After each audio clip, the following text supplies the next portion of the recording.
इमरान खान ने police party पर हमला, सड़क ब्लॉक करने और अमन अमान तबाह करने के इल्ज़ाम में हिफाजती ज़मानत देने की इस्तदा की।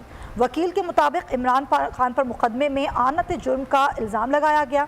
इमरान खान जख्मी होने की वजह से संजुगानी थाने के इस मुकदमे में 23 नवंबर को मुतालिका अदालत में पेश नहीं हो सके थे।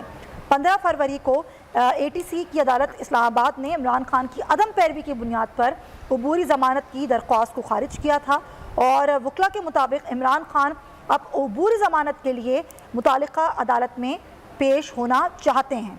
तो अब ये बात भी है, एक तो आबिद ज़ुबैरी साहब, कि ये तो हो गई प्रोटेक्शन बिल, लेकिन क्योंकि इस्लामाबाद हाई कोर्ट में है केस, तो वहाँ पर भी फिर इमरान खान को पेश होना होगा। अच्छा, अभी मैं आपसे बात करती हूँ सर।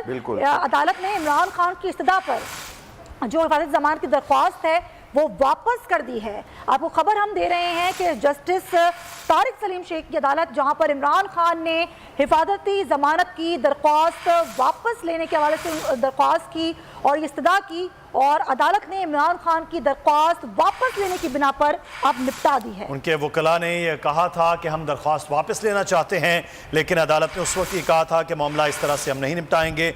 जो साइन का फ़र्क है, जो दस्तखत का फ़र्क है, उसके हवाले से चीज़ें होंगी। तो अब वो दरख्वास्त